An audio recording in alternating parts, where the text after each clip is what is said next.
হরে কৃষ্ণ কৃষ্ণ কৃষ্ণ হরে হরে, হরে রাম রাম রাম হরে হরে। জয় গুরুদেবের জয়, জয় রাধা কৃষ্ণের জয়, জয় গৌর নিতাই সীতানাথের জয়, জয় সকল সনাতনী ভক্তদের জয়, জয় এই বিশ্বের যত ভক্ত আছে সকলেরই জয়। হরে কৃষ্ণ।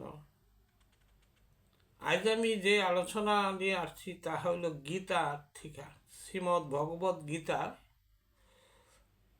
নবম অধ্যায় রাজবিদ্যা রাজগুহ্য যোগ শ্লোক 26। যে ভগবান যে শ্লোকের মাধ্যমে যে গীতা প্রকাশ করছে, তাই এই শ্লোকটা কি বলছে আমি আপনাদের কাছে যতটুকু সম্ভব আমি বিশ্লেষণ করতেছি। পত্রং পুষ্পং ফলং ত্বং যো মে ভক্তা পর্যচ্ছতি তদহম ভুক্তয়পহূতমস্নামি প্রজতয়াত্তন। বাংলা অনুবাদ: যিনি আমাকে পত্র পুষ্প ফল জল যাহা কিছু ভক্তিপূর্বক দান করেন, আমি সেই শুদ্ধচিত্ত ভক্তের ভক্তিপূর্বক প্রদত্ত উপহার গ্রহণ করিয়া থাকি। এখন কথা হইল, এই যে এখানে ভগবান বলছেন যে শ্লোকের মাধ্যমে কোন ভক্তের কথা বলছেন। এই যে পত্র পুষ্প ফুল জল যাই কিছু দেখ না কেন, সে ভগবান কি করেন, সে দান করেন, সে ওইটা ভক্তিপূর্বক সে গ্রহণ করে। কোন ভক্তের? এখন এখানে কিন্তু ভক্ত আবার বলা হয়েছে, আমি সেই শুদ্ধ চিত্ত ভক্তের। এখন এই যে শুদ্ধ চিত্ত বলা হয়েছে, আমরা কিন্তু অনেকে কিন্তু এইভাবেই মনে করি ফুল ফল পুষ্প যাই কিছু দিয়ে ভগবান গ্রহণ করে। আসলে গ্রহণ করে কি না আমরা কিন্তু বুঝতে পারি না। যারা একান্ত ভক্ত শুদ্ধচিত্ত ভক্ত তারাই কিন্তু ভক্তি সহকারে দেয়, তারা নিজেরাও কিছুটা বুঝতে পারে যে আমি ভগবানের যে যা দিয়েছি আমার শুদ্ধ চিত্তে তার ভক্তির দ্বারাতে সে কিন্তু বুঝতে পারে। তো এখানে ভগবান দানের কথা বলছেন। কি দান? পত্র পুষ্প ফল জল যাহা কিছু বলতে, এই যে যাহা কিছু বলছে তার ইচ্ছা মতো নয়, কিন্তু মনের ইচ্ছা মতো নয়। যাই কিছু বলছে তাই যে এরকম না, আমার মনে ইচ্ছে হইল দিলাম, কিন্তু এভাবে হবে না। তার পূজার যোগ্য যাহা তার কথা বললেন, তখন ভগবানের পূজার যোগ্য কি? এই জগতে নানান রকম ভক্ত তাদের জীবন ধারণের জন্য নানান রকম আহার দ্বারা জীবিকা ধারণ করে থাকেন। এসব ভগবান গ্রহণ করবেন, শুধু ভক্তের ভক্তি গ্রহণ করবেন।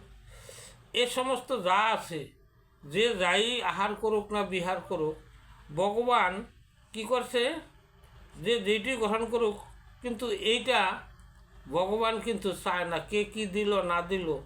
আসলে ভগবান কিন্তু শুধু তার ভক্তের ভক্তিটাই গ্রহণ করে থাকেন। তিনি কিন্তু এই দ্রব্যের কাঙ্গাল নয়, কারণ তিনি কিন্তু শুধু ভক্তির কাঙ্গাল। তবে আমরা এই দ্রব্যগুলি দেই কেন? এটা আমাদের মনের আবেগে দিই। আমরা মনে করি যে ভগবান এটা আহার করবে এবং ভগবানকে এই দ্রব্যটা দিলে সে দৃষ্টি করবে এবং সেই দৃষ্টি করলে উচ্ছিষ্ট হবে, উচ্ছিষ্ট হইলে প্রসাদ হবে, তখন আমরা এই প্রসাদ গ্রহণ করব। এই জন্যই বলছে যে এই দ্রব্যগুলি আমরা এই জন্যই দিয়ে থাকি।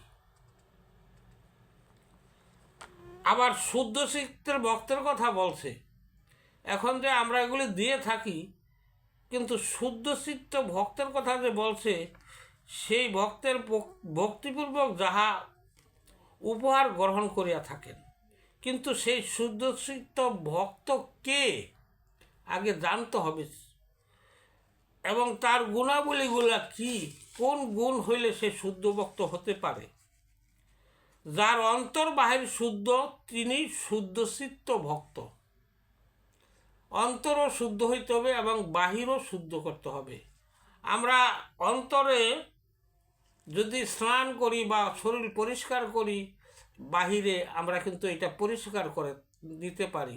কাপড় ময়লা হইলে, শরীরে ময়লা জমলে আমরা কি করি, সাবান বা যাই কিছু হোক না দিয়ে আমরা কিন্তু জল দিয়ে আমরা পরিষ্কার করতে পারি। এটা বাহিরের পরিষ্কার, কিন্তু বাহিরের পরিষ্কারও প্রয়োজন আছে। কিন্তু এই যে আমাদের এই দেহের ইন্দ্রিয়গুলো কিন্তু দেহের বাহিরে, এখানে দেহের বাহিরে ইন্দ্রিয়, এই 10টা ইন্দ্রিয় জয় করেছেন যিনি, তিনি বাহিরে শুদ্ধ হয়েছেন। 10 ইন্দ্রিয় জয় করা কিন্তু সেই ব্যাপার না, কিন্তু মুখে বললে শুধু চলে না। এই ইন্দ্রিয় জয় করাটা খুবই দুঃসাধ্য এই জীবের জন্য। আর ইন্দ্রিয় কিন্তু সবসময় কামনা বাসনায় থাকতে চায়। তাই ইন্দ্রিয়কে জয় করতে হইলে কি করতে হবে, আমাদের এই যে ইন্দ্রিয়গুলা উচ্ছৃঙ্খল মনের দ্বারাতে, মনকে আগে যদি শান্ত করতে পারি, তাহলে আমাদের ইন্দ্রিয়গুলা মনের দ্বারাতে দমন করতে হয়। এখন হইল এই যে অন্তরের কথা বলা হয়েছে, অন্তর শুদ্ধ। অন্তর কার দ্বারা পরিচালিত? অন্তর হলো প্রাণ কর্ম দ্বারা পরিচালিত। অন্তর দর্শন বা অনুভব করাটা খুব কঠিন ব্যাপার। আত্মতত্ত্ব ব্যতীত চিত্ত শুদ্ধ করার কোনো উপায়ই নাই। আমরা যতই কিছু বলি না কেন, যদি আত্মতত্ত্ব জিনিসটা যদি উপলব্ধি না করতে পারে, তার কিন্তু অন্তর শুদ্ধ করা কিছুতেই সম্ভব হয় না, কঠিন হয়। অন্তর আত্মাকে যার দ্বারা সংযম করাই হইয়াছে, তাহাই শুদ্ধ চিত্ত বা সংযম আত্মা। এই সংযম আত্মা ব্যতীত অন্য ব্যক্তি যথার্থ পূজা অর্পণ জানে না। এজন্য ব্রাহ্মণ দ্বারা পূজা করানো হয়, কিন্তু মন্ত্র উচ্চারণ যাহা থাকে ব্রাহ্মণ বলা চলে না। এই মন্ত্র উচ্চারণ করলে শুধু ব্রাহ্মণ বলা চলে না। শুদ্ধ চিত্ত বা আত্মসংযমকারী ব্রাহ্মণ দ্বারা পূজার দ্রব্য ভগবান গ্রহণ করেন। এখন আমরা বলতে পারি ব্রাহ্মণ না। ব্রাহ্মণ কে? শুধু জন্মগত নয়, যার ব্রহ্ম জ্ঞানের অধিকারী হয়েছেন তাকেই ব্রাহ্মণ বলা হয়। সেই ভগবানের পূজার অধিকারী হয়ে থাকেন। শুদ্ধচিত্ত বা আত্মসংযমকারী ব্রাহ্মণ দ্বারা পূজার দ্রব্য ভগবান গ্রহণ করেন। নিজে যদি সংযমী হয়, ভগবানের দান করতে কোনো ব্রাহ্মণের প্রয়োজন হয় না। এই যে কথাটা বললাম, যে ব্রহ্মজ্ঞানের অধিকারী হয়েছে, তার আত্মাকে শুদ্ধ করছেন, তার কোনো পূজা করতে ব্রাহ্মণের প্রয়োজন নাই। সে নিজেই ব্রহ্মজ্ঞানের অধিকারী, তিনি ভগবানের পূজা করতে পারেন। ভক্ত একমাত্র ভগবানের সরাসরি দান করতে পারে। যেমন শুদ্ধচিত্ত ভক্ত যদি হয় ভগবান সব কিছু গ্রহণ করে। শুদ্ধচিত্ত ভক্ত শ্রীরামের মুখের খাবার ভগবান গ্রহণের আগ্রহের সহিত কিন্তু সে গ্রহণ করেছিল। তার সখা শ্রীরামের যখনই এই গোচরণে গিয়েছিলেন আহারের সময়, প্রত্যেক সখারা তার মায়েরা বলেছিল, তোরা যাই কিছু খাস না কেন আহার বিহার করস, কৃষ্ণকে দিয়ে তারপর আহার করিস। তো শ্রীরাম কি করছিলেন, সে ভুল করে কৃষ্ণকে দিতে তার মনে নাই, আহার মুখের ভিতরে সে দিয়েছে। হঠাৎ কৃষ্ণের কথা মনে পড়ছে, মুখের ভিতর থেকেই নিয়ে কৃষ্ণকে দিছে, কৃষ্ণ তাহাই আস্বাদন করতেছেন। তো এখন তো এরকম ভক্ত যদি হওয়া যায় তাইলে তো, তাই বলে সবার দ্বারা কিন্তু এই ভক্ত এই রকম ভগবানকে উচ্ছিষ্ট আহার দেওয়া সঠিক না। আগে তার ভগবানের প্রিয় পাত্র হইতে হবে, ভগবানের বন্ধু হইতে হবে, তবে সে তার আহার, মুখে রাখা আহার যাই কিছু না হোক না কেন সে ভগবানকে দিতে পারে। তাই আমার যে আজকের আলোচনাটা ছিল, শুদ্ধ ভক্ত হলে ভগবানের কে যাই দান করুক, পুষ্প পত্র ফুল ফল যাই কিছু করুক না কেন তার থেকেই ভগবান গ্রহণ করে থাকে। এই শ্লোকের আসল তাৎপর্য ছিল এই।